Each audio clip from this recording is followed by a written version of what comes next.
আমরা ইতিহাসের সন্ধিক্ষণে দাঁড়িয়ে আছি। আমাদের আসন্ন ত্রয়োদশ সংসদ নির্বাচন, এই নির্বাচন অর্জনের পথ অনেক সহজ ছিল না। এই নির্বাচন অর্জন করার জন্য সহস্র মানুষ শহীদ হতে হয়েছে, অসংখ্য মানুষ গুম হতে হয়েছে। আয়নাঘর এবং সারা পৃথিবীটা এই মজলুম এবং নিপীড়িত মানুষের জন্য আয়নাঘরে পরিণত হয়েছিল। হাসিনা ক্যান্টনমেন্টের ভিতরে এক আয়নাঘর তৈরি করেছিল, আর যাদেরকে গ্রেফতার করা যায়নি সারা বাংলাদেশটা তাদের জন্য একটা উন্মুক্ত কারাগারে পরিণত হয়েছিল। অসংখ্য মানুষের নির্যাতন নিপীড়নের মধ্য দিয়ে 2009 সালের পূর্ববর্তী বাইতুল মোকাররমের সামনে লগি বৈঠা থেকে শুরু করে সর্বশেষ আমার ভাই উসমান হাদির শাহাদাত বরণের মধ্য দিয়ে এ দীর্ঘ লড়াইয়ের মধ্য দিয়ে আমরা নির্বাচন পেতে যাচ্ছি। এই নির্বাচনের সাথে সংশ্লিষ্ট যারা প্রার্থী হয়েছেন, আপনারা যারা জনগণ রয়েছেন, যারা মিডিয়া, পুলিশ প্রশাসন, আপনাদের প্রত্যেকেরই দায়িত্ব রয়েছে। সর্বপ্রথম যে দায়িত্বটি, সেটি হচ্ছে আমার প্রশাসনের ভাইদের উদ্দেশ্যে আমি কিছু বলবো। প্রিয় প্রশাসনের ভাইরা, আপনারা এখানে যারা রয়েছেন, আপনারা বিগত 3টা নির্বাচন আপনারা করেছেন। আপনারা দিনের ভোটটাকে রাতে করেছেন। আপনারা মরা মানুষকে কবর থেকে তুলে নিয়ে এসে ভোট দিয়েছেন। আপনারা আমিরামি নির্বাচন আপনারা পরিচালনা করেছেন। এসপিডিসিরা সাক্ষী থেকে, ওসি কনস্টেবলরা সাক্ষী থেকে এসব জনগণ বিরোধী গণবিরোধী কার্যক্রমগুলো আপনারা করেছেন। আমরা বিশ্বাস রাখতে চাই এই কার্যক্রমগুলো আপনারা উপর মহলের আদেশে আপনাদেরকে করতে হয়েছে। এই তরুণ প্রজন্ম, এত মানুষের রক্ত অর্জিত যে নির্বাচনটি রয়েছে, এই নির্বাচনে আপনারা যারা ইউনিফর্ম পরা পুলিশ সদস্য রয়েছেন, আপনারা যারা নিজের যোগ্যতা এবং মেধায় চাকরি পেয়েছেন, আমরা আস্থা রাখতে চাই বিগত নির্বাচনগুলোর মতো আপনাদের জন্য আবার কোনো খাম রাখতে হবে না, কোন এসপির জন্য খাম রাখতে হবে না, কোন ওসির জন্য খাম রাখতে হবে না, কোন এসআই কনস্টেবলের জন্য খাম রাখতে হবে না। আপনারা যদি অবৈধ টাকাটা আপনাদের সামনে নিয়ে আসে, আপনারা আপনাদের সন্তানের কথা মনে করবেন, আপনারা আপনাদের বাবা মার কথা মনে করবেন, বাংলাদেশের জনগণের কথা মনে করবেন। আপনারা যদি তারপরেও এই টাকাটা আপনারা হাত দিয়ে স্পর্শ করে দেখেন, আল্লাহর আরশ কেঁপে উঠবে আপনাদের প্রতি। 5ই আগস্ট প্রশাসনের প্রতি জনগণের যেই বিদ্রোহ আপনারা দেখেছেন, বাংলাদেশের জনগণ যখন জেগে উঠে, কামান দিয়ে তাদেরকে ঠেকানো যায় না, গোলাবারুদ দিয়ে তাদেরকে ঠেকানো যায় না, বিদেশি শক্তি দিয়ে তাদেরকে ঠেকানো যায় না। আবার যদি একটি পাতানো নির্বাচনের দিকে আপনারা যান, ব্যালট বাক্স আপনারা নিজ দায়িত্বে ভরে দেন, জনগণের যেই বিদ্রোহ, সেই বিদ্রোহ আপনারা সামলাতে পারবেন না।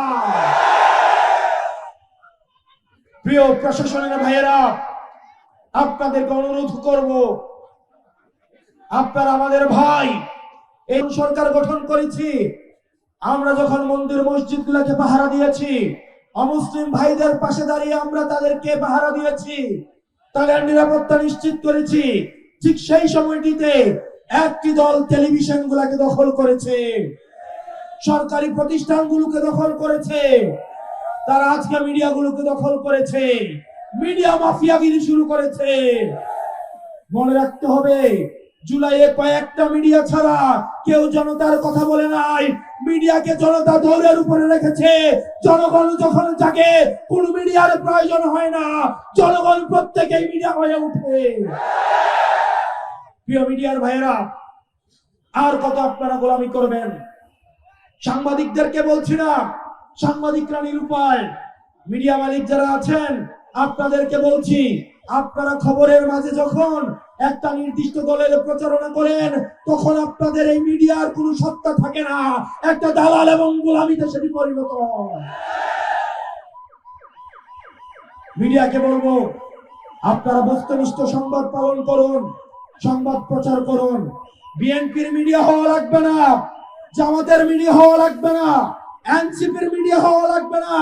তাহলে যদি আপনারা কোন রাজনৈতিক দলের মিডিয়া হন তাহলে জুলাইয়ের সময় টেলিভিশনের কথা মনে রাখুন। তারা পোস্টার লাগাইয়া সাংবাদিকতা করতে পারে নাই, তারা বন্ডিয়া সাংবাদিকতা করতে পারে নাই। জনগণের সামনে যখন ক্যামেরা নিয়ে এসেছে তখন জনগণ তাদেরকে প্রত্যাখ্যান করেছে। প্রিয় ডুমুরিয়া ফুলতলাবাসী, আপনারা জানেন একটা দল টাকা নিয়ে, টাকার বস্তা নিয়ে নির্বাচন করতে নেমেছে, কালো টাকা নিয়ে নির্বাচন করতে নেমেছে। এটা আপনাদের দায়িত্ব। নির্বাচনের আগে একদিন টাকা নিয়ে 5 বছর গোলাম থাকবেন নাকি বিনা পয়সায় ভোট দিয়ে আগামী 5 বছর বিনা পয়সায় সেবা নিবেন? প্রিয় ডুমুরিয়াবাসী, ভোটের আগের দিন যদি আপনি একটা নির্দিষ্ট অঙ্কের টাকার কাছে আপনি বিক্রি হয়ে যান, আগামী 5 বছর আপনি গোলামি করতে হবে। সিদ্ধান্ত আপনার। ভোটের আগে আপনি যে মালিক আছেন, প্রার্থীরা আপনাদের পায়ে পায়ে ধরছে, আপনারা চান কিনা ভোটের পরে আগামী 5 বছরও প্রার্থীরা আপনাদের কাছে পায়ে পায়ে যাক?